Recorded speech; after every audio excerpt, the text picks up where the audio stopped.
Shawn Blazsek makes lunch for his son. The kind of everyday activity the Toledo resident thought he might not get to do for much longer. She diagnosed me with early onset ALZHEIMER'S disease. She is Jenkins, who founded a clinic to slow down memory loss. You realize you got like a 7-course meal going, right? Blazsek knew a string of concussions from high school football, and boxing was catching up with him. He would go days without sleeping and was forgetting how to tie his shoes. Still, Blazsek was stunned at the Alzheimer's diagnosis at 33. He stuffed handfuls of sleeping pills into a bottle, locked them in a safe, and wrote himself a note. That when it gets to the point you can't remember your kids' names, you need to take all these pills. That point never came.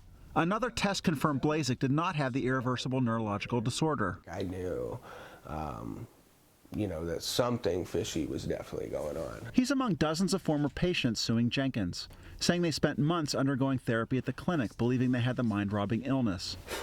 Kay Tainer lost more than time. She lost her husband of nearly 50 years. But I miss him. He was a good guy. At her husband's urging, Tainer went to the Toledo Clinic Cognitive Center because she was becoming more forgetful.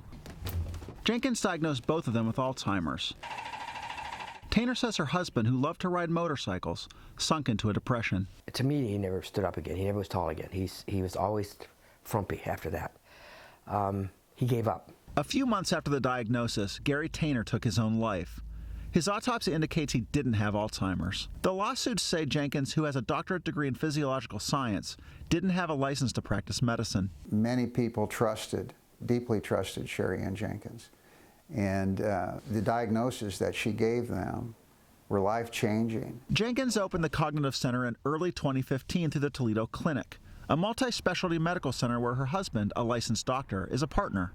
Neither Jenkins nor her attorney responded to questions about the Cognitive Clinic, which abruptly shut down in early 2016 after about a year. Attorneys on both sides would not say whether there is a criminal investigation, although court records indicate the Ohio Medical Board has talked with some of the patients.